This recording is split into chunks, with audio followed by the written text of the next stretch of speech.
যারা চোখে দেখে না অন্ধ, দেখবেন জন্মগত অন্ধ যে সারা জীবনে ভিক্ষা করে খায়। এই আস্তে কোন কেন জোরে বলেন? আচ্ছা বলেন তো, অন্ধ এ দেশের নাগরিক, অন্ধ কেন ভিক্ষা করবে? ও তো কোনো মায়ের সন্তান, ও তো কোনো বাবার সন্তান, ও তো কোনো কারো ভাই। তাহলে অন্ধ কেন ভিক্ষা করবে বলেন? রাষ্ট্রের দায়িত্ব কি ছিল? অন্ধ কেন ভিক্ষা করবে? রাষ্ট্রের কি দায়িত্ব ছিল?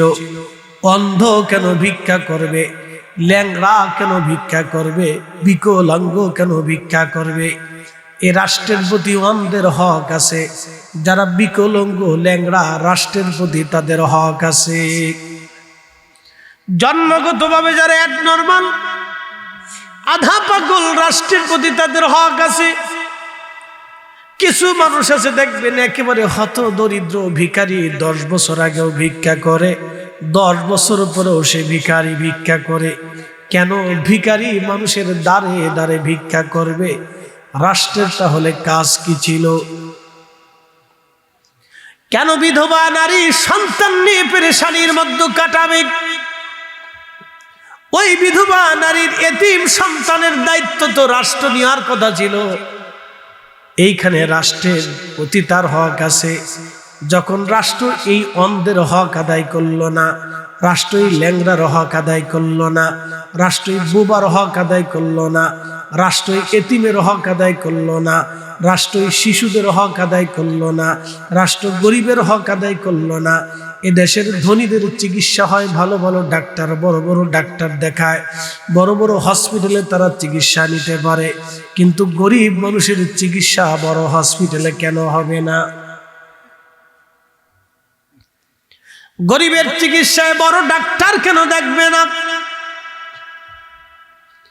গরিবের ওষুধ কেনার কেন টাকা থাকবে না? কারণ কি? আপনি আমাকে একটু ব্যাখ্যা করে বলেন তো। গরিবের ব্যথা যেমন ধনীর ব্যথা তেমন, গরিবের জ্বর যেমন ধনীর জ্বরও তেমন, গরিবের মাথা ব্যথা যেমন ধনীরও মাথা ব্যথা তেমন, গরিবের প্যারালাইসিস যেমন ধনীরও প্যারালাইসিস তেমন, গরিবের অ্যাক্সিডেন্ট থেকে ক্ষত বের হয়, হাত ভাঙ্গা যেমন গরিবেরও হাত ভাঙ্গা তেমন, গরিবের আপনার কিডনি রোগ যেমন ধনীরও কিডনি রোগ তেমন, গরিবের হাই প্রেশার যেমন ধনীরও হাই প্রেশার তেমন। ব্যথার তো কোনো ধর্ম নাই, দুঃখেরও কোনো ধর্ম নাই, ক্ষুধারও কোনো ধর্ম নাই, ক্ষুধারও কোনো ধর্ম নাই। দরিদ্র ধনী ও বন্ধু, ধনীর ক্ষুধা যেমন গরিবের ক্ষুধা তেমন, হিন্দুর ক্ষুধা যেমন মুসলমানের ক্ষুধা তেমন। সবার ক্ষুধার যন্ত্রণা একই রকম, সবার ব্যথার যন্ত্রণা একই রকম, সবার স্বজন হারা ব্যথা বেদনা সবারই একই রকম। ধনীর আপনজন হারাইলে যেমন ব্যথা লাগে, গরিবের আপনজন হারাইলে তেমন ব্যথা লাগে। ধনীর সন্তান না খেয়ে থাকলে ধনীর যেমন কষ্ট হয়, গরিবের সন্তান না খেয়ে থাকলে গরিবের মায়ের কষ্ট হয়।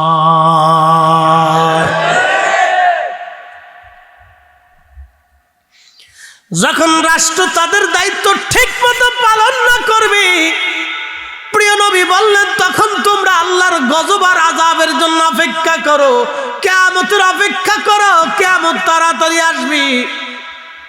আল্লাহর আকাশ থেকে পাথর নিক্ষেপ হতে পারে, মাটির ভিতর থেকে আগুন বের হয়ে যেতে পারে, অথবা ভূমিকম্প দিয়ে আল্লাহ জমিন ধসিয়ে দিতে পারে। নানান নানান রোগ আর ব্যাধি দিয়ে আল্লাহ তোমাদেরকে সে দিতে পারে। রব্বুল আলামিন বললেন, যাহারাল ফাসাদু ফিল বাররি ওয়াল বাহরি বিমা কাসাবাত আইদিন নাস। জলে আর স্থলে, সাগরে আর নগরে, পাহাড়ে আর পর্বতে যত বালা তোমরা দেখো, এই বালাগুলি আমি আল্লাহ তোমাদেরকে জোর করে চাপাই দেই না। তোমাদের দুহাতের রুজি তোমরা গুনাহ করো, আমি রব্বুল আলামিন এই বালাগুলি তোমাদের চাপায়ে দেই।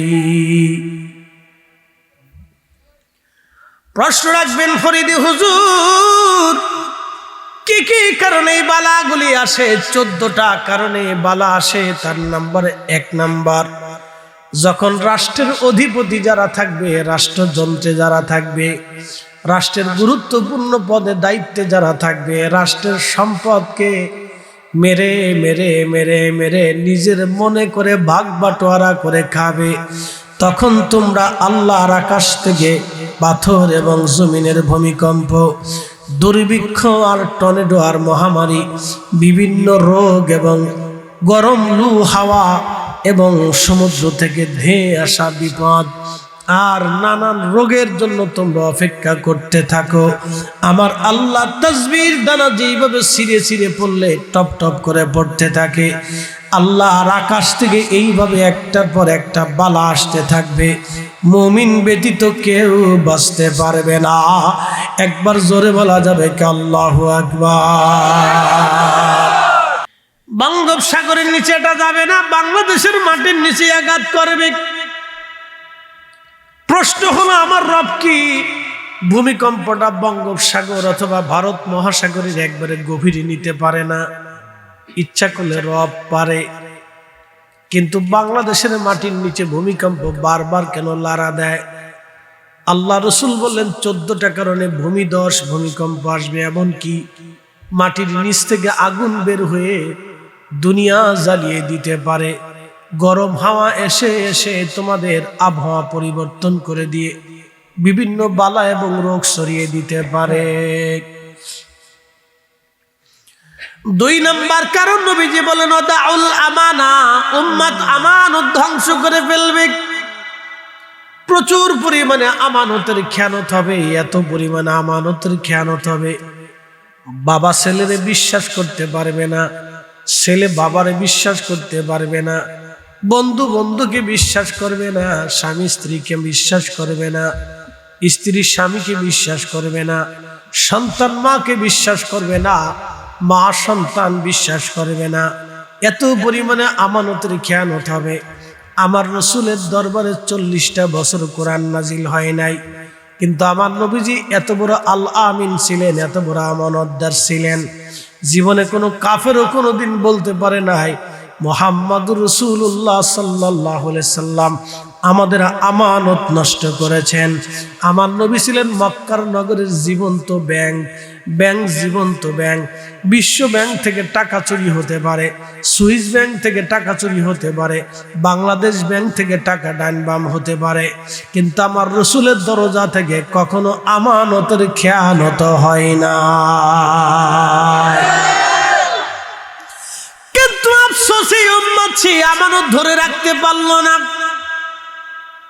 এই উম্মত সেই আমানত ধরে রাখতে পারে না, এই উম্মত আমানত ধরে রাখতে পারে নাই, এই উম্মত আমার রসুলের দেওয়া আমানত ধরে রাখতে পারে নাই, এই উম্মত আমার রসুলের দেওয়া আমানত ধরে রাখতে পারে নাই, এই উম্মত আমার নবীর দেওয়া আমানত ধরে রাখতে পারে নাই। এত পরিমাণে আমানতের খেয়ানত বাইরে। কুকুরের 8টা 10টা করে বাচ্চা হয়, কোনো কুকুর তার বাচ্চা ছেড়ে পালায় যায় না। গাভীর বাচ্চা হয়, কোনো গাভী বাচ্চা রেখে পালায় যায় না। পাখিদের বাচ্চায় ডিম থেকে বাচ্চা হয়, কোনো পাখি বাচ্চা রেখে পালায় যায় না। বন্য প্রাণীদের বাচ্চা হয়, বন্য প্রাণীরাও বাচ্চা রেখে পালায় না। শুয়োরের বাচ্চা হয়, কিন্তু কোনো শুয়োর বাচ্চা রেখে পালায় না। কিন্তু আমাদের দেশে বহু নারী আছে যারা সন্তান রেখে পর পুরুষের হাত ধরে পালায় যায়। রসুলের চরিত্রের মানুষ, কি কথা কন না কেন? নবীর চরিত্রে মানুষ হতে হবে, সাহাবীদের চরিত্রে মানুষ হতে হবে, ওলিদের চরিত্রে মানুষ হতে হবে। দেখেছেন আজ পর্যন্ত দুনিয়ার কোন ওলি কাউকে একটা থাপ্পড় মেরেছে? আছে কোন নজির আছে? দুনিয়াতে কোন ওলি কারো বাড়ি থেকে গরু ধরে নিয়ে আসছে? কোন নজির আছে? দেখেছেন কোন ওলি কারো সম্পদ নষ্ট করে দিয়েছে? না না, ওলিরা ছিল মানুষের জন্য আশ্রয়। এই জন্য এখনো খাজা বাবা আজমিরের দরবারে হিন্দুরা যায়, মুজাদ্দিদ আল ফেসানির বরগাহে শিখেরা যায়, শাহজালাল ইয়ামিনীর বরগাহে সব ধর্মের মানুষ এখনো যায়। কারণ ওলিরা ছিল আশ্রয় কেন্দ্র, ওলিরা ছিল অসহায়ের সহায়। কথা কর না কেন? আমি বৃহত্তর স্বার্থে কথাগুলি বলতেছি, আমাদেরকে মানুষ হওয়া লাগবে, মানুষ। আমি মুসলমান, আল্লাহ রাসূল বলেন আল মুসলিমু মান সালিমাল মুসলিমুনা মিন লিসানিহি ওয়া ইয়াদিহি, তিনি প্রকৃত মুসলমান যার জবান থেকে অন্য মুসলমান নিরাপদ থাকে, যার হাত থেকে অন্য মুসলমান নিরাপদ থাকে। আল্লাহর নবী বলেন আল্লাহি লা ইউমিন, আল্লাহি লা ইউমিন, আল্লাহি লা ইউমিন, আল্লাহর কসম সে ঈমানদার না, আল্লাহর কসম সে ঈমানদার না। সাহাবীরা বলেন মান কিলা ইয়া রাসূলুল্লাহ, নবীজি সে কে ঈমানদার না? নবীজি বললেন যার দ্বারা প্রতিবেশীরা কষ্ট পায়, প্রতিবেশীরা যার দ্বারা অনিরাপদ থাকে সে ঈমানদার না। বাংলাদেশের প্রত্যেকটা গ্রামে কিছু ছগলখোর আছে, এরা গ্রামে গ্রামে ভেজাল বাঁধায় বেড়ায়। বালাগানবাসী অনেক কথা সমসাময়িক বিষয় নিয়ে বলে ফেললাম ভাই আমার।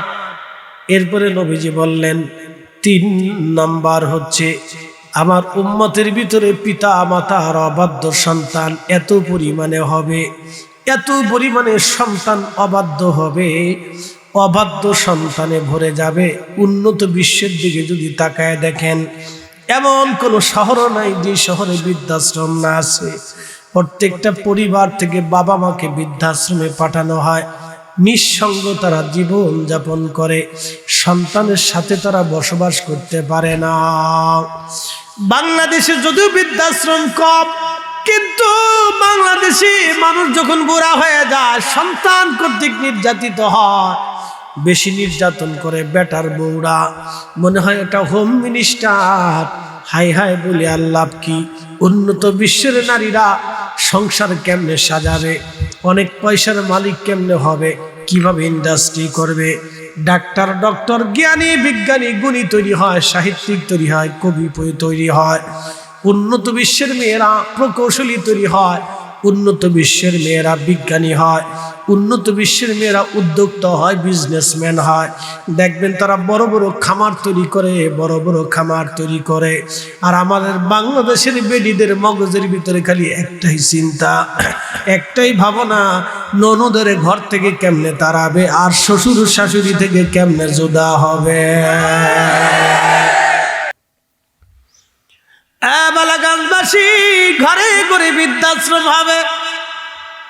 বাংলাদেশে যদিও বৃদ্ধাশ্রম তেমন নাই, কিন্তু এদেশের 100% ছেলে মেয়ের ভিতরে 80% ছেলে মেয়েরা বাবা মাকে মানে না। 80% ছেলে মেয়েরা বাবা মাকে মানে না। প্রত্যক্ষ পরোক্ষভাবে এদেশের 80% বাবা মা সন্তান কর্তৃক নির্যাতিত হয়ে থাকে। হয় গালি দেয়, না হয় মারে, না হলে ধমক দেয়। মনস্তাত্ত্বিক ভাবে বাবা মাকে তারা কষ্ট দেয়। যদি ছেলে না দেয় তাহলে ছেলের বউ দেয়। কি কথা কন না কেন? ছেলে যদি না দেয় তাহলে বেটার বউ যন্ত্রণা দেয়। কয়দিন আগে এক মুরব্বী দেখলাম বলতেছে, বাবারে আমার 8টা সন্তান, সন্তান ছেড়ে আপনি একা একা কেন? বলে আমার স্ত্রী মারা গেছে। 8টা সন্তান আমার। বড় ছেলের বাড়িতে আমি ছিলাম, বড় ছেলের বাড়ি ছিলাম। বড় ছেলেটা চাকরি করে, বড় চাকরি, তার বাসায় ছিলাম। বৌমা আমারও দিয়ে বাজার করায়, আমি তাতে খুশি, কারণ ছেলে চাকরি করে, আমি নিজে বাজার করি। বসে থাকার চেয়ে কিছু কিছু কাজ করা ভালো। আমি বাজার সদাই আনি, কিন্তু বৌমা আমাকে সন্দেহ করে। একবারে গনে গনে খোঁটে খোঁটে জিজ্ঞাসা করে কোনটা কত দাম লিছে।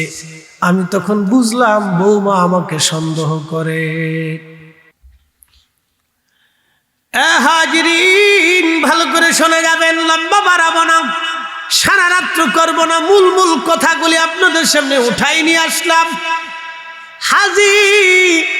হাজে যাইয়া হাজরা সোয়াব চুমা দেওয়ার জন্য হাজিরা নিয়মিত পারাপারি ধাক্কাধাক্কি করে।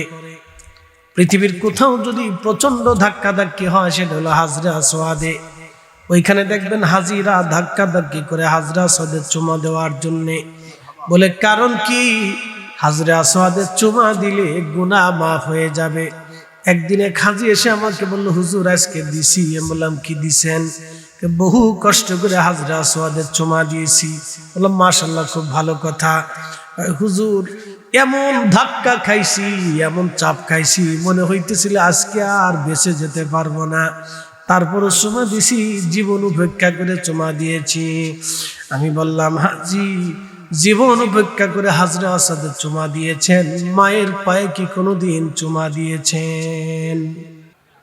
নবী আমার ডাক দিয়ে বললেন, সাহাবীরা, বাবা মার চেহারার দিকে যদি তুমি তাকাও, মায়ের নজরে একটা কবুল হজের সওয়াব হবে।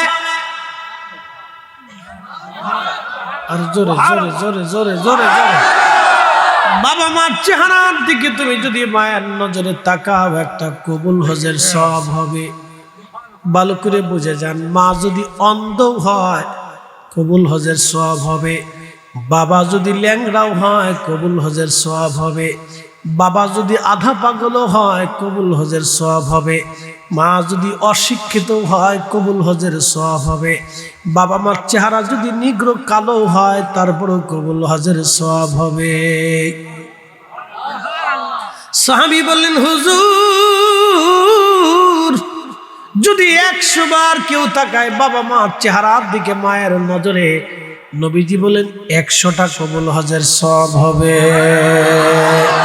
না সুবহানাল্লাহ না করলে জবানে ঠাডা পড়বে। জোরে বলেন, জোরে বলেন। খালি হজ হলো বাড়ি, হজ কোন জায়গা আছে? বাড়িতেও হজ আছে, কিন্তু হাজি নিজের মা বাবার কাছে হজ না খুঁজে হজ খুঁজতেছে মক্কায় যাইয়া। কিন্তু জীবনে বাপ মারে ঠিক মতো খাতি দিল না, ওষুধ কিনে দিল না, যত্ন করলো না। এখন হয়েছে বিরাট বড় হাজি সাহেব। কাগজের মধ্যে লেখা অমুক হাজি, তমক হাজি, অমুক হাজি, তমক হাজি। শয়তানে চিন্তা করে, ওরে সিটার, ওরে সিটার রে সিটার, বাপ মারে খাবার দেয় নাই, ওটা হজ করে আসছে। আর আমার এসে পাথর মারার জন্য জমারাতে আইছে। আমারে পাথর মারার দরকার না, তোরে পাথর মারার দরকার। শুনে যাবেন হাজিরিন, মা বাবার খেদমত অনেক বড় দামি। প্রশ্ন করবেন, ফরিদে হুজুর, আমি মার পায়ে কেন চুমা দিব? আচ্ছা এখানে বলেন তো, কেউ মা সারা দুনিয়াতে আইছে? আমরা সবাই মার পেটের মধ্যে ছিলাম, ছোট্ট কালে মার কোলের মধ্যে আমরা ছিলাম। মা আমরারে ধইরা হাতের মধ্যে তেল দিয়া, শরীরে তেল দিয়া, পায়ের মধ্যে তেল দিয়ে মা আমাদের হাতের মধ্যে চুমা লাগাইতো। আমরার পায়ের মধ্যে তেল দিয়ে মা পাটা ধরে আমরারে চুমা লাগাইতো। মা যদি আপনার পায়ের মধ্যে চুমা দিতে পারে, আপনি সন্তান হয়ে কেন মার পায়ের চুমা দিতে পারবেন না? যুবক রে, জান্নাত যদি পাইতে চাও, মার পায়ের মধ্যে চুমা লাগাও, বেহেশতের দরওয়াজায় চুমা লাগানো হয়ে যাবে। যুবক রে, যদি সুখী হতে চাও, মার পায়ে চুমা লাগাও, আল্লাহর জান্নাতে চুমা লাগানো হয়ে যাবে। যুবক রে, যদি খোদার ঘরে চুমা দিতে চাও, তাহলে আগে মার পায়ের মধ্যে চুমা লাগাও, আল্লাহর ঘরের মধ্যে চুমা লাগানো হয়ে যাবে। বলে কারণ কি? মা তোমার জান্নাত, মা তোমার জাহান্নাম, বাবা তোমার জান্নাত, বাবা তোমার জাহান্নাম। নবী বলেন, উম্মত রে তোমরা শোনো, বাবা মার খেদমত করে যদি জান্নাত নিতে না পারো, তাহলে তুমি ধ্বংস হয়ে যাবা, তুমি ধ্বংস হয়ে যাবা। বাবা মা পাওয়ার পরে যদি খেদমত করে তুমি জান্নাত নিতে না পারো, তাহলে তুমি ধ্বংস হবা। এই জন্য হজ করার আগে বাবা মার খেদমত আপনি করে নেন। বাবা মারে খুশি করে যদি হজে যাইতে পারেন, তাহলে হজ কবুল হয়ে যাবে।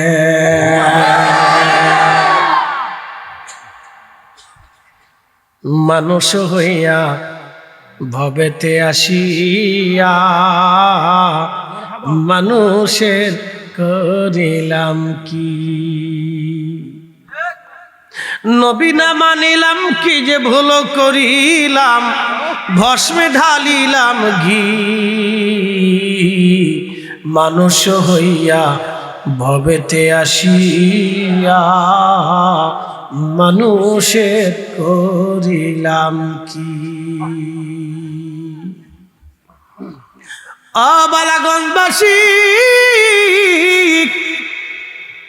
আল্লাহর নবী বললেন যখন সন্তানরা বাবা মাকে কষ্ট দিতে থাকবে, আল্লাহর আকাশ থেকে পাথর, জমিনের ভূমিধস আর ভূমিকম্প আর নানান রোগের জন্য তোমরা অপেক্ষা করতে থাকো, আর কিয়ামতের জন্য অপেক্ষা করো। ওটার সময় বেশি নাই, সময় বেশি নাই। 2 নম্বর। আর 1 নম্বর হলো সারা দুনিয়াতে বেহায়াপনা ছড়িয়ে যাবে, এত পরিমাণে বেহায়াপনা হবে, প্রকাশ্য গায়ক গায়িকারা নাচানাচি করবে, গান বাদ্য করবে। তার বাস্তব প্রমাণ হলো এই মোবাইল। আপনি একটা খবরও যদি দেখতে যান তাহলে বেডি একটা সামনে চলে আসে, খবর দেখতেছি ফুট করে বেডি একটা চলে আসে। বাপরে মা, বেডি এত সুন্দর অ্যাডভার্টাইজ দিব, বাপরে বাপ, সোনু পাউডারের অ্যাডভার্টাইজ দিলে মনে হয় যে বিশ্ব সুন্দরী হয়ে যাবে। আরে ওটা মাখলে যদি বিশ্ব সুন্দরী হয়ে যেত তো আফ্রিকার মানুষ কালা কেন? কি কথা ঠিক আছে কিনা? সোনু পাউডার মাখলে যদি মানুষ সুন্দর হয় তাহলে আফ্রিকার মানুষ কালা কে? আমার একটু বুঝাই দেয়, ওরা কালা থাকবে কে? তো ওরা তো ফর্সা হয়ে যাওয়ার কথা।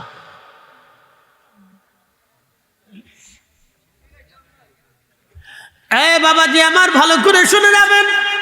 প্রিয় নবীজি বললেন, উম্মত রে তোমরা শুনে নাও, বেহায়াপনায় সয়লাব হয়ে যাবে সারা দুনিয়া। এত পরিমাণে বেহায়াপনা হবে, সারা দুনিয়া সয়লাব হয়ে যাবে বেহায়াপনা। জেনায় জেনায় ব্যভিচারে তামাম দুনিয়া ভরে যাবে, পরকীয়াতে ভরে যাবে, ডিভোর্সের সংখ্যা বেড়ে যাবে, বহু তালাক হতে থাকবে। আজকে বাংলাদেশের দিকে যদি তাকান, তামাম দুনিয়ার দিকে যদি তাকান, শুধু তালাক আর তালাক আর তালাক আর তালাক, তালাকে তালাকে তামাম দুনিয়া ভরে গেছে। কাজী সাহেবকে যদি জিজ্ঞেস করেন, কাজী বিয়ে পড়ান কেমন? কয় বিয়ে যেমনে পড়ায় তেমনি সারাই। বলে কারণটা কি? দোষ কার? কোনো দোষ নেই, সব দোষ হলো মোবাইলে।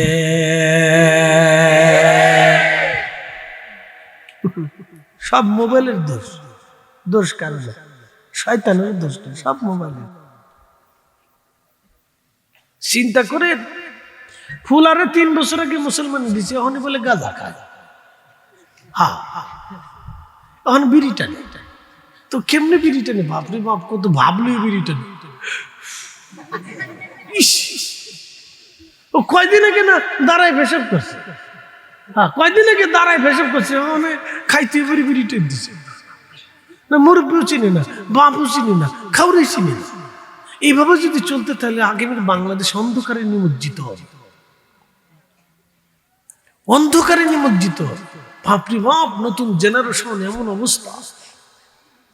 যে বাপ মানে না, সে দেশের মুরব্বী কেমনি মানবে? ছাত্র উস্তাদ মানতেছে না। বাংলাদেশে এখন শিক্ষকদের কোনো মূল্য নাই। সেদিন দেখলাম এক শিক্ষক ছাত্রকে একটু শাস্তি দিছে, কিছু ক্লাস করে না বলে 130 দিন না কতদিন ক্লাস করতে? কতদিন? হ্যাঁ, ক্লাসের টাইম কত? 130 দিন না 150 দিন না 200 দিন, কতজন ধরে ক্লাস করতে হয়? তো ছাত্র সারা বছরের ক্লাস হয়েছে 15 দিন। কি ছাত্র চিন্তা করে, আন্তর্জাতিক খ্যাতি সম্পন্ন ছাত্র। হেতারে সারে একটু শাসন করছে বিদে বাপে সারের দূরে আইসে পিটিয়েছে রাস্তা। কেমন বাপের বাপ? ওরে বাপরে বাপ। ছাত্রের একটু শাসন করলে বাপেরা শিখতে যায়। আগে আমরা উস্তাদরা কায়দা মতো বাটাম চালান দিয়ে দিচ্ছি। পড়াশোনা না পড়লে, আদব লেহাজ না থাকলে, এই জন্য আগে ঘরে ঘরে আদবই তৈরি হইতো, ছাত্র তৈরি হইতো, মেধাবী তৈরি হইতো। এখনকার মেধাবীরা কই লাভ নেই, ছাতা ওখানে বলে লাভ নেই। আও বুঝে না, বাও বুঝে না, কিচ্ছু বুঝে না।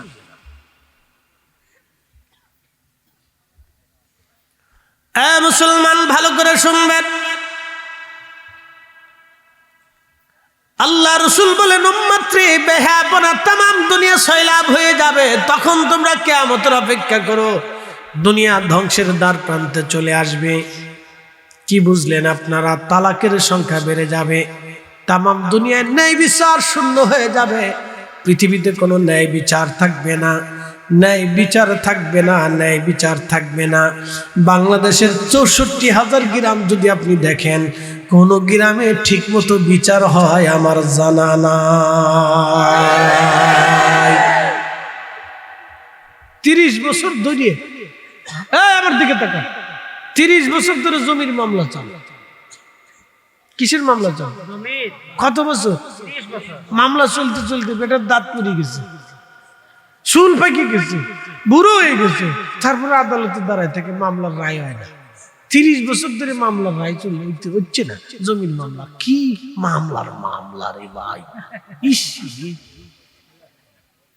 ভাই ভাইয়ের বিরুদ্ধে মামলা করছে, 30 বছর ধরে জমি নিয়ে মামলা চলতেছে। কি আশ্চর্য! আমাকে একটু বুঝান তো, একটা মামলা 30 বছর ধরে চলবে কেন? হ্যাঁ, আমার বুঝাই দিতে পারবেন যে কোন কোন কারণে 30 বছরের মামলাটা চলবে? আমার একটু বুঝান তো। আচ্ছা, আপনাদেরকে একটা কথা বলি, আমার বুঝান।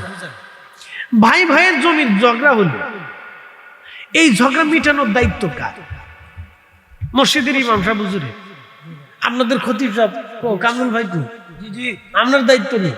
বাবার না, বাপেরও তো দায়িত্ব নেই, চাচারও না, গ্রামের সর্দারও না, চেয়ারম্যান মেম্বারও না। এর দায়িত্ব হলো প্রশাসনের, রাষ্ট্রের। পৃথিবীর উন্নত বিশ্বে যায় দেখেন, এক টুকরো জমি নিয়ে, 1 ইঞ্চি জমি নিয়েও কোনো দিন ঝগড়া হয় না। কারণ কি? রাষ্ট্র জমি মাইপে বুঝাই দিয়ে যায়, রাষ্ট্র জমি মাইপে বুঝাই দিয়ে চলে যায়, কেউ ঝগড়া করে না। আরে এক ভাই আর এক ভাইরে খুন করতেছে জমির জন্য, কথা ঠিক আছে না? ভাই ভাইয়ের মাথার উপর বাড়ি মারতেছে জমির জন্য, ভাই ভাইয়ের অস্ত্র ধরতেছে জমির জন্য। হাই হাই রে! সেদিন দেখলাম এক ভাই আর এক ভাইরে একবারে রামদে কুবাই মেরে ফেলছে, আপন ভাই ভাইরে কুবাই মেরে ফেলছে জমির জন্য। এগুলো তো আসলে এই কারণে আমাদের দেশে আল্লাহর গজব আসতেছে। একসাথে বলেন, কি আসতেছে? গজব আসতেছে।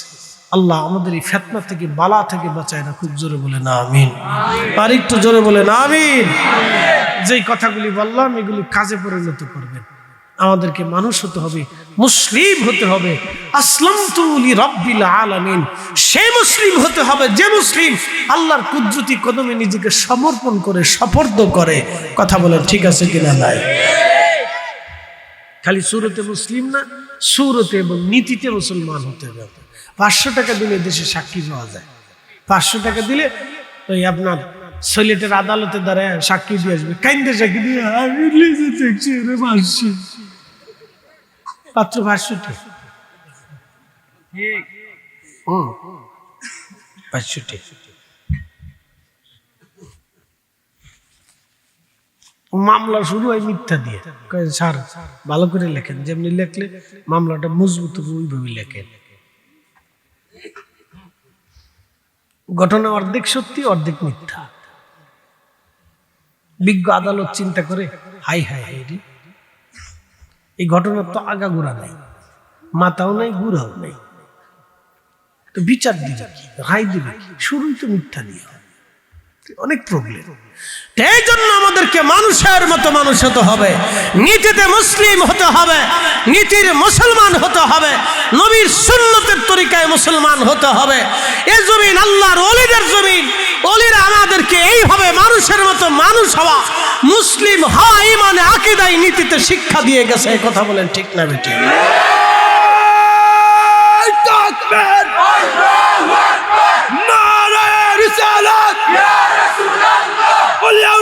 দুশ্মনেরা বিশ্বনবীর শত্রুরা, ইসলামের শত্রুরা,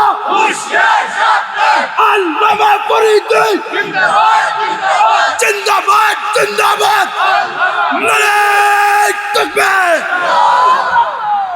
বাপরে বাপ, গোলা আছে তো। খতিব সাহেব নেই, তাই এর সব গোলা আছে। আর খুব মহব্বতের মানুষ, বারবার যোগাযোগ করছে আমার সাথে, দোয়া করবেন, আল্লাহ কবুল করুক। সকলে বলে না আমিন।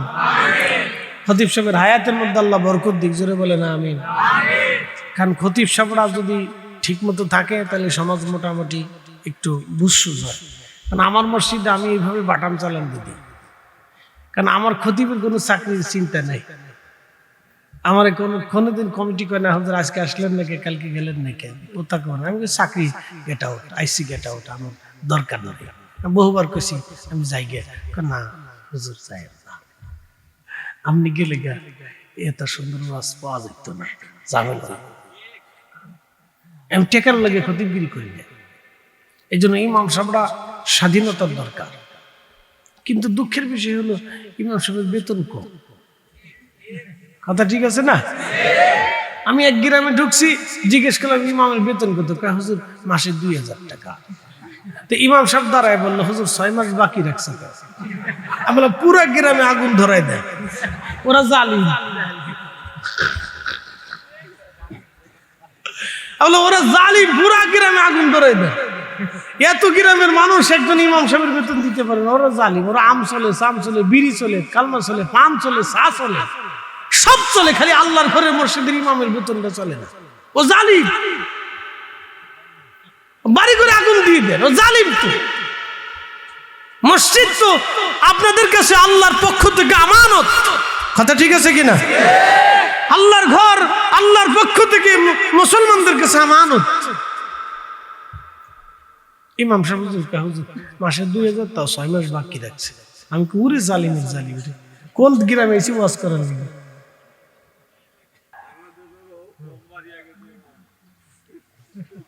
ওই তো নি, আরো 2 ঘন্টা তবরক কইছি নি, তবরক কইছি নি। আচ্ছা, ওটা কোনাত লইয়া, কোনাত লইলে ওটার ঘিরানটা নাকে আসলে শরীরে আর একটু হিট আসবে।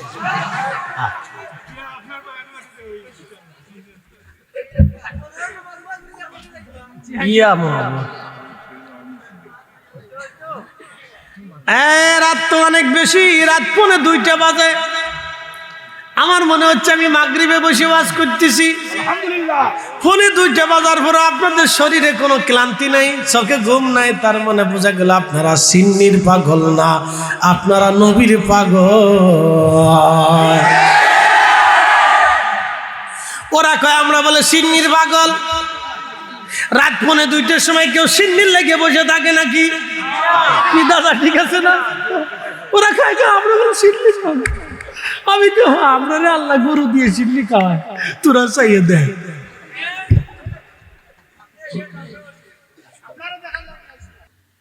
এ বালাগঞ্জবাসী শুনে যাবেন, মার পায়ে কোনোদিন চুমা দেন নাই, হাজি হজ করে আসছে। এমন হাজি বাংলাদেশে আছে মারে খাবার দেয় নাই, কিন্তু হজ করে চলে আইছে। হাজির হজ হলো না। নারায়ে তাকবীর, আল্লাহু আকবার, নারায়ে রিসালাত, ইয়া রাসূলুল্লাহ, আহলে সুন্নাত ওয়াল জামাত জিন্দাবাদ, জিন্দাবাদ, আহলে সুন্নাত ওয়াল জামাত জিন্দাবাদ, জিন্দাবাদ, বাঁচাও ঈমান, বাঁচাও দেশ, আল্লামা ফরিদ জিন্দাবাদ, জিন্দাবাদ, জিন্দাবাদ, জিন্দাবাদ, আল্লামা ফরিদ, নারায়ে তাকবীর।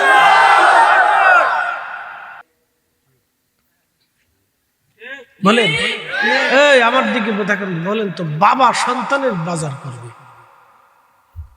বাবা যদি সব বাজারের টাকাও খেয়ে ফেলে দেয়, তো সন্তান কোনো জবাব নিতে পারে না, জবাব নিতে পারে না, কখনোই না। একটা আফসোস করে বললো, 8টা সন্তানকে আমি বাজার করে খাওয়াইছি, 8টা সন্তানকে আমি অর্থ দিছি, পড়ালেখা করাইছি, আহা, কিন্তু বৌমা আমাকে সন্দেহ করে। 8টা সন্তানকে মানুষ বানাইলাম, আমার তখন চুরি করা লাগে নাই, বৌমা আমাকে সন্দেহ করে।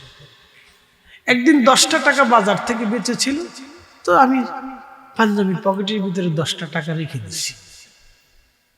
10টা টাকাই বাজার থেকে, সন্তানের 10 টাকা বাজার থেকে বাঁচছে। বৌমা আমাকে পকেট থেকে টাকাটা বের করে বললেন, বাবা আপনি চুরি করেন। আহা, বৃদ্ধ বলল, জীবনের শেষ বয়সে চিন্তা করলাম সন্তানের সংসারে অশান্তি না বাঁধে চলে আসি। ছেলেটাকে ডাক দিয়ে বললাম, বেটা রে, 8টা সন্তান তোরা ছিলি আমার, 7টা সন্তানকে আমি লালন পালন করছি, অর্থ দিছি, টাকা দিছি, খাবার দিছি, বাজার করে আনছি, বাবা চুরি করা লাগে নাই। আজকে তোমার সংসারে এসে 10টা টাকার জন্য চোরের অপবাদ নিতে হয়। তোমার এই সংসারে তোমাকে কষ্ট না দিয়ে তোমরা সুখে থাকো, আমি চলে যাব। বলেন, এটা বাংলাদেশ। এই বিচার কি করবে? যদি আইন ঠিক মতো থাকতো তাহলে ওই সন্তানের বৌমারে দইরাই না কায়দা মতো বাটাম চালান দিয়ে 6 মাসের জেল জরিমানা দিয়ে দিলেই সব তাদের মতো সোজা হয়ে যেত। এই জন্য আল্লাহর আকাশ থেকে গজব আসে, কারণ এই ধরনের কিছু মানুষের প্রতি জুলুম হওয়ার পরেও কোনো শাস্তি নাই। এই জন্য আল্লাহর আকাশ থেকে গজব আসতেছে। দিন পরে মালিক চলে যাওয়ার পরে সেই বাড়িটা পুরাতন হতে থাকে, সেটাও আস্তে আস্তে ভাগার হতে থাকে। গোরস্থান কবরস্থানগুলি 100 বছর পরে সেটা পুরাতন হতে থাকে এবং মানুষের আনাগোনা কমতে থাকে। মানুষের বয়স যত বাড়ে চুল দাড়িগুলি পাকতে থাকে, শক্তি কমে আসতে থাকে, চোখের পাওয়ার, হাতের পাওয়ার এবং রক্তের পাওয়ারগুলি ধীরে ধীরে ধীরে ধীরে দুর্বল হতে থাকে, সমস্ত অঙ্গ প্রত্যঙ্গগুলি ধীরে ধীরে নিস্তেজ হতে থাকে। এই জন্য আল্লাহ বলেন কুল্লু মান আলাইহা ফান, সব কিছু শেষ হয়ে যাবে। ওয়ায়াবকা ওয়াজহু রাব্বিকা যুল জালালি ওয়াল ইকরাম, শুধু তোমাদের রব থাকবে, বাকি কিছু থাকবে না। অনেক সাগর একসময় শুকিয়ে গেছে, অনেক নদী আজকে মৃত্যু প্রায় হয়ে গেছে। বাংলাদেশের বহু বড় বড় নদী মরার মতো হয়ে গেছে, সাগর নদীতে চর পড়ে গেছে। আমাদের ছোট নদী চলে বাঁকে বাঁকে, বৈশাখ মাসে তার হাঁটু জল থাকে, পার হয়ে যায় গরু, পার হয় গাড়ি, 2 ধার উঁচু তার ঢালু তার পারি।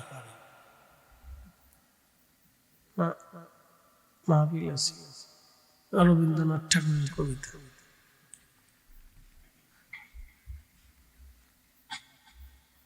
এই যে নদীগুলি আজকে শুকিয়ে যাচ্ছে, একসময় নদীও শেষ হয়ে যায়, সাগরও শুকিয়ে যায়। তা আল্লাহ বলেন অবিল আখিরাতি হুম ইউকিনুন, তোমরা আখিরাতে বিশ্বাসী হও। একসময় এটা শেষ হয়ে যাবে, আমার কাছে তোমাদেরকে দাঁড়াইতে হবে। আমি মালয়েশিয়াতে একটা গুহা দেখেছি, এটার নাম হচ্ছে বাতু গুহা। 40 কোটি বছর বয়স একটা পাহাড়ের গুহাটা, 40 কোটি বছর বয়স। আমি মালয়েশিয়ার গেন্তিং হাইল্যান্ডের ভূমি থেকে 6000 ফিট উপরে, যেখানে ঠান্ডা মেঘ উড়ে আসে, সেইখানে আমি নালা দেখেছি, মানে পানির উৎস দেখেছি, অনেক পানি। চিন্তা করলাম পাহাড়ের উপরে পানি কেন? তখন ভাবলাম এই পাহাড়ের উপরে পানি যদি না থাকে তাহলে এই পাহাড়ের মানুষ এবং জীব কি করে বাঁচবে? ওইখানে আল্লাহ পানির ব্যবস্থা করে রাখছে। আশ্চর্য, পৃথিবীর কত বড় উপরে ভূভাগের ভিতরে আল্লাহ পানি রেখে দিয়েছে মানুষের খাবারের জন্য। সুন্দরবনের ভিতরে একটা গাছও কোনোদিন বাংলাদেশের সরকার লাগায়নি, অটোমেটিক এত গাছ কে তৈরি করে দিচ্ছে? সুন্দরবনের ভিতর দিয়ে ছোট ছোট নালা আছে, কিন্তু আশ্চর্য হবে এই নালার ভিতর দিয়ে মিঠা পানি বর্ষিত হয়, সমুদ্রের পানি থাকে না। বলে মিঠা পানি কেন? সুন্দরবনের যে বাঘ, ভাল্লুক, হরিণ, বিভিন্ন প্রাণী আছে তারা এই পানি পান করে, ওরা বেঁচে থাকে। একসাথে জোরে বলবেন আল্লাহু আকবার। মালিকটাকে একসাথে বলেন কে? একসময় এগুলি নিঃশেষ হয়ে যাবে। পৃথিবী ধ্বংসশীল, এটা শেষ হয়ে যাবে, যে কোনো সময় কিয়ামত আসবে। তবে পূর্ববর্তী নবীরা কিয়ামতের আলামত সম্পর্কে শুধু আমার রাসূলের আগমনের বার্তা দিত যে আখিরি নবী আসবে, এই নবী আসার পরে দুনিয়া শেষ হয়ে যাবে। আখিরি নবী আসবে, দুনিয়া শেষ হয়ে যাবে এই নবী আসার পরে। কিন্তু আমাদের নবী কিয়ামতের আলামত সম্পর্কে 2 ধরনের ভবিষ্যৎবাণী করেছেন। একটা আলামতে সুগরা, ছোট ছোট আলামত, আর একটা হচ্ছে আলামতে কুবরা, বড় বড় আলামত। ছোট ছোট আলামত হবে 85টা, আর বড় বড় আলামত হবে 7টা। এই 85 আলামতের একেবারে শেষ প্রান্তের দিকে আমরা চলে এসেছি। পৃথিবীর বৃদ্ধকাল চলতেছে।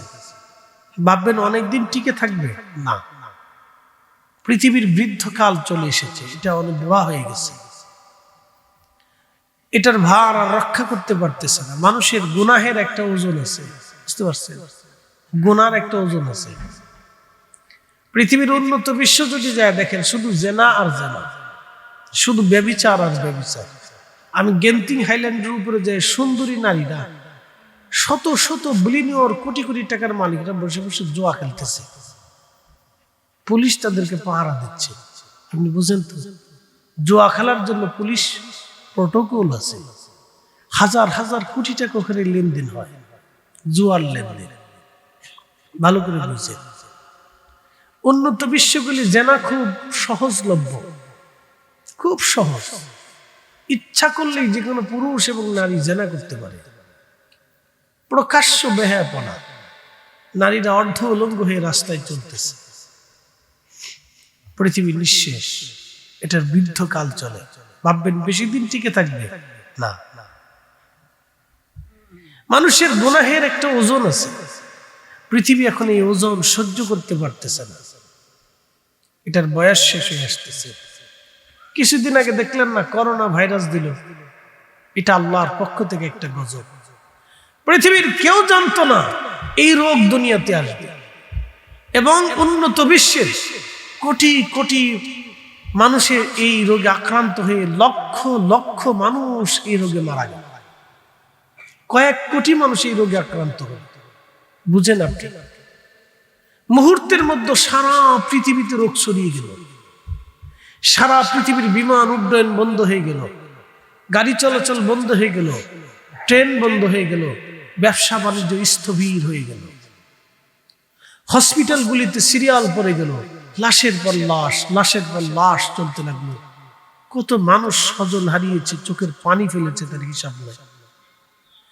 30 লক্ষ মানুষ যদি মারা যায়, তাহলে 30 লক্ষ পরিবারের অন্তর 1 কোটি মানুষের চোখের পানি ঝরেছে। 1 ফোঁটা করেও যদি চোখের পানি পড়ে, তাহলে 1 কোটি ফোঁটা চোখের পানি পড়েছে। 1 কোটি ফোঁটা চোখের পানি যদি এক জায়গায় করে, তাহলে কত পরিমাণ পানি হবে হিসাব করে। পরিসংখ্যান বলে কেন পড়ে? কষ্ট হইতেছে আপনাদের? কথা কি বেশি উচিত বলে ফেললাম? ঠিক আছে না, ঠিক আছে, আমার চাও ঠিক আছে। ঠান্ডা হয় নাই, আমি চিনি ছাড়া খাই, চিনির উপরে খেপছি, খাইলাম না। যা ওই যে দাম বাড়াইছিল, এরপর থেকে আর খাই না, যা খেলাম না। দাম যে বাড়াইছে, এরপর থেকে আর চিনি খাবো না। যা দেখি তোরা কারে খাওয়াইতে পারিস, খা। শোন, আমাদের সিস্টেম করার দরকার। আসলে আমরা জাতিতে ঐক্যবদ্ধ না তো, যার কারণে আমরা পিছিয়ে পড়ে আছি। পেঁয়াজের দাম বেড়ে গেল, আমাদের জাতির ঘোষণা করে দেওয়া উচিত আমরা পেঁয়াজ খাবো না, 1 সপ্তাহ পেঁয়াজ কেনা বন্ধ করে দেয়। দেখি সিন্ডিকেট আলারা আমরা বাপ চাইয়ে, মা কইয়ে, খালা কইয়ে, ফুফু কইয়ে, দুলাভাই কইয়ে তারপরে পেঁয়াজ বেচতে হবে। আমরা জাতিতে ঐক্যবদ্ধ না, এইগুলো একটু সমস্যা, বুঝতে পারছেন? মির্জাফর আগেও ছিল, মির্জাফর এখনো আছে। মির্জাফর কিন্তু শেষ হয়ে গেছে, ও তো বাঙালির ভিতরে বহু আছে, কোনে কোনে মানকিছে মির্জাফর পাওয়া যায় এদেশে, মারাত্মক মির্জাফর। বলে হুজুর মির্জাফর কেমনে চিনবো? খালি টাকা হাওলাত দিয়ে দেখেন, তাহলে দেখবেন মির্জাফর কেমনে চিনা যায়। আর দোকানে খালি বাকি দিয়ে দেখে তো মির্জাফর চিনে ফেলবি। আর যদি পারেন তাহলে কারো উপকার করেন, তো মির্জাফর দেখবেন যে কেমনে বাস আপনাকে দিয়ে দেয়। এটা মেড ইন বাংলাদেশ।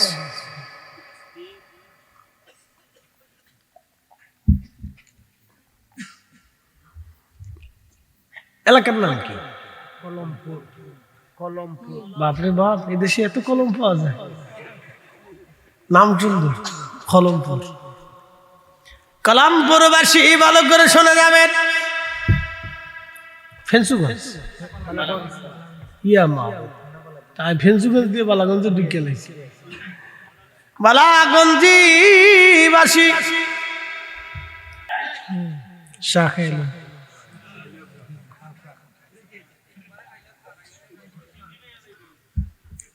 খাইয়ে শান্তি করে লেগে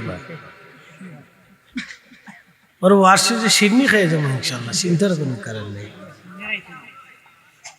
চিনি খাইতেন না ইনশাল্লাহ, আমার সিন্নি খাবো ইনশাল্লাহ, চিন্তার কোনো কারণ নেই। সিন্নি বাক্কা মজার জিনিস বাসনা। সিলেটি মাত খুব মজার মতো মাত, সারা দেশে সিলেটি মাত মাত মজার মাত্রে। সিলেটিদের দুইটা জিনিস খুব ভালো লাগে, একটা ফান আর একটা চা। এটা যদি না থাকে তাহলে এটা সিলেটি না, এটা রোহিঙ্গা।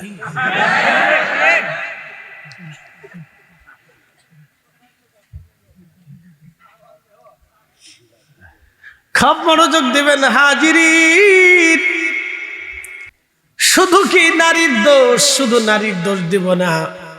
আমাদের দেশে বহু পুরুষ আছে বিয়ে করলো, বিয়ে করার পরে একটা বাচ্চা হলো, স্ত্রীর সাথে বেমানান ঝগড়া হলো, ডিভোর্স হয়ে গেল, তালাক হলো। ওই পুরুষ আর একটা বিয়ে করলো, বিয়ে করার পরে ওই পুরুষ সংসার শুরু করলো, কিন্তু প্রথম স্ত্রীর ঘরের সন্তানদেরকে কখনো খোঁজ নিল না, বরণ পোষণ দিল না, খাবার দিল না, অর্থ দিল না, বৃত্ত দিল না। এই পুরুষও শুয়োর আর কুত্তার চাইতেও খারাপ। আপনারা বলেন ও মানুষ না মুসলমান? বুঝছে কইছে মানুষ না মুসলমান কোনটা? আপনারা কইতে পারতেছেন মানে কি বলবো? কুত্তা না, কুত্তা করলে কুত্তা করবে, আমি কাজ করি না, আমার 14 গোষ্ঠী কাজ করে না। কি কথা ঠিক আছে? কুত্তার 14 গোষ্ঠী কাজ করে। তাহলে বিড়াল কবে? বিড়াল কবে যে না, আমি জীবনে আমার 14 পুরুষ এই কাজ কোনোদিন করে নাই। তো শুয়োর কবেন? তো শুয়োর বলবেন যে না, আমার শুয়োর কিন্তু আমার 14 পুরুষ এই কাজ করে নাই। কিটা যে কব আমি নিজেও জানি না। মানুষ আপনি এবার বুঝেন। সিলেটবাসী, বালাগঞ্জবাসী, কথা যদি শুনতে খারাপ শোনা যাবে, কিন্তু আহা, এইভাবে সমাজে হাজার হাজার মানুষ আছে। মানুষ হইয়া ভবেতে আসিয়া মানুষের করিলাম কি? আমি নবী না মানিলাম কি যে ভুল করিলাম, নবী না মানিলাম কি যে ভুল করিলাম, ভস্মে ঢালিলাম ঘি। মানুষ হইয়া ভবেতে আসিয়া মানুষের করিলাম কি?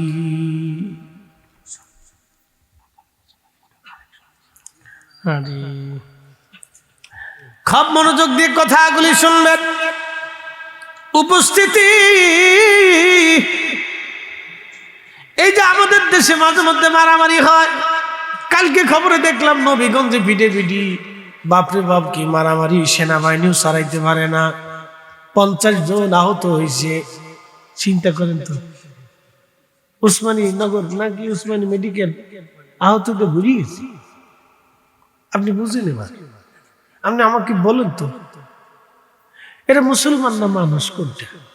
আমাকে বলেন, কেন মারামারি করতে?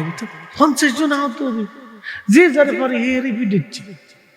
আমার ফরিদপুরে মারামারি লাগলো, সকাল থেকে সন্ধ্যা পর্যন্ত পিটে লাস্টের দিকে কিল লেগে পিটে সিঙ্গারা লেগে, ফার্স্ট ইয়ার সিঙ্গারা হেতলে পিটে লাগছে, সারা শহরে পিটে লাস্টে কিল লেগে যে পিটে এটা কেউ করতে পারে না, কিন্তু পিটে মানুষ। আপনি বুঝে দেবেন, মানুষ কিল লেগে পিটে করতে পারে না। কি বাঙালি দিন, ইস, দুনিয়ার কোথাও এরকম আছে আমার জানা নেই। শুধু বাঙালি, বাংলাদেশ, ভারত আর পাকিস্তান, এই 3 দেশের মানুষ মাথা পাতা তার তো চিরা। পৃথিবীর যেখানে যায় সেখানে অশান্তি করে, যেখানে যায় সেখানে নোংরা করে ফেলে।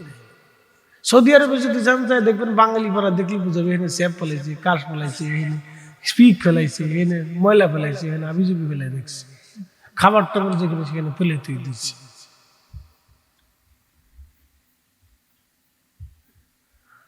এই উপস্থিতি ভালো করে শুনে যাবেন, যদিও শুনতে খারাপ শোনা যাবে কিন্তু কষ্টের সাথে বলতেছি ভাই আমার।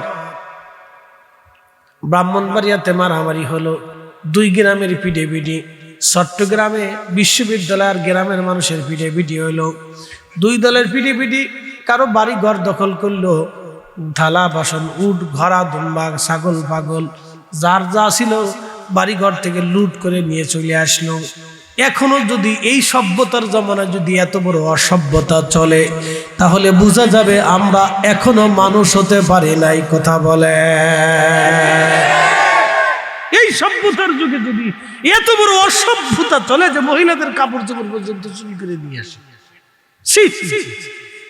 লজ্জা করা উচিত, হায়া থাকা উচিত, জাতি শরম করা উচিত যে একজনের বাড়ি দখল করে এনে গরু ছাগল নিয়ে আসবে। ওই গরু আনিস নি তো শুয়োর ধরে নিয়ে আসছিস তুই, ও গরু খাইলে তোর শুয়োর খাওয়া হবে, ওই গরুর যতটুকুন গোস্ত খাবি ততটুকুন শুয়োরের গোস্ত খাবি। এই কথা কর না কেন? কি করে মুসলমানেরা নামাজ পড়ে, শয়তান চিন্তা করে বাপরে বাপ কত বড় সিটার রে, ওতে নামাজ পড়তেছে সিটার কোথাকা।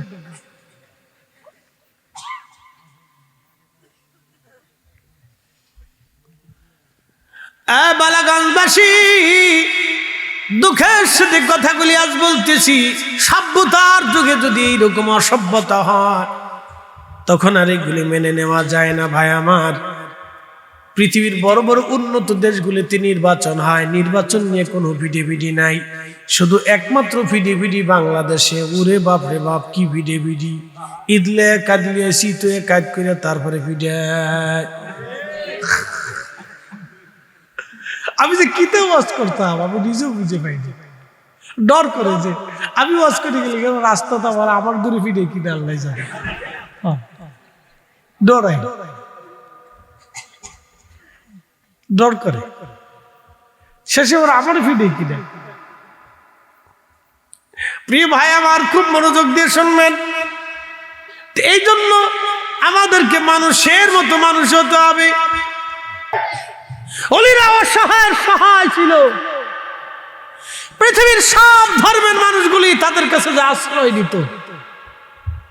আর খাজা বাবা আজমেরের এই সুন্দর আদর্শ দেখে, নীতি দেখে, তার কামালিয়ত দেখে 90 লক্ষ মানুষ কালেমা পড়ে মুসলমান হয়ে গেল।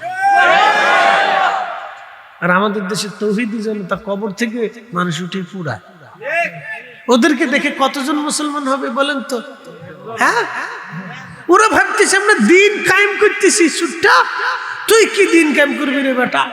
তোরে দেখে অন্য অন্য ধর্মের মানুষ চিন্তা করতেছে সর্বনাশ, ওদের কাছে যাওয়া যাবে না। কি কথা কর না কেন? ডর, ডর, অন্য ধর্মের মানুষ ডরাচ্ছে। যাদের কাছে স্বজাতির মানুষ নিরাপদ না, সে জাতির অন্য জাতির মানুষ কি করে নিরাপদ হবে? আশ্চর্য কথা তো।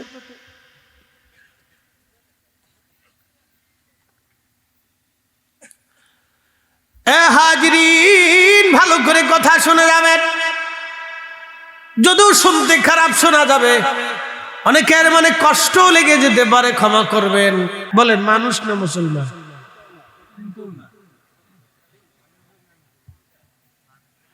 সাদিস গরম আজকে, হ্যাঁ সাদিস সিনি যাবে, সমস্যা নেই। সাকালে শরীর হিট হয়, গরমে হিট হয়, ওয়াজও হিট হবে, বুঝতে পারছেন? হ্যাঁ, ওই বনি গজল। ও আদম রে পাক ধরিয়া গেছে দাড়ি, দন্ত বাসে গুটাচারি, সমন জারি গিয়াছে করিয়ারে সোনার আদম, জিন্দেগি তোর যাই ফাঁকি দিয়া। জিন্দেগি তোর যাইরে ফাঁকি দিয়ারে সোনার আদম, জিন্দেগি তোর যায় ফাঁকি দিয়া।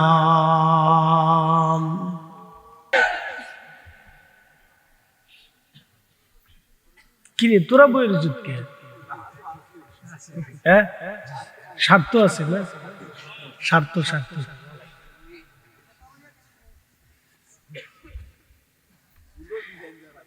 বাবা আমার কিরে তুই বের কে বাক্কা মজা রে বা বাক্কা মজা ওই তো নি ওই তো নি আচ্ছা ওই তো আস্তে রে তুই তো নি কৌকা মার হাবা আস্তে রে তো ওই তো না রে বা আল্লাহ নেকি লিখে দিয়ে দিব কন্যা মার হাবা আল্লাহ নেকি লিখে দিয়েছে আপনি বলছেন আস্তে রাত তুই তো কিন্তু আমার রব নেকি লিখে দিয়েছে কারণ আপনি নিয়ত করেছেন আমার আল্লাহ আপনার নিয়তকে পুরা করে দিছে একবার জোরে বলা যাবে কি মারহাবা কখনো তোমাকে যদি ভুলি হেদায়েতের আলো জ্বলে তোরা ফারুস নি গজল ফারুস নি হ্যাঁ ভালো ভালো গজল শিখাবেন বাচ্চাদেরকে আমি ফাইটতে যাইছিস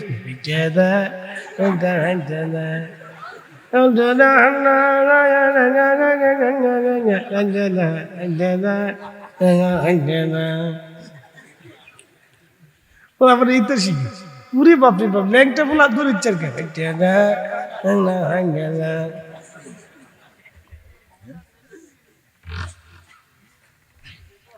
বাঙালি যে সময় যেতে পাই ইডলি আছে হাই খাই তালের কোনো ঠিক পেয়ে সকালে এক তাল দুপুরে আর এক তাল প্রত্যেক সপ্তাহে সপ্তাহে দেশে তাল জুড়ে দেয় হ্যাঁ এক এক সময় এক এক তাল আমি তাল খুঁজে নিই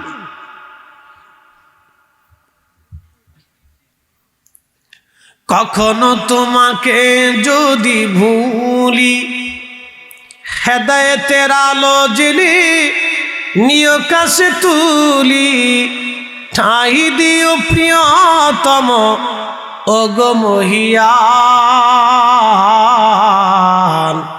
তুমি রহমান তুমি মেহেরবান অন্ধ গাহে না শুধু তোমার গুণগান বুঝেও বুঝে না তবু শান তুমি রহমান তুমি মেহেরবান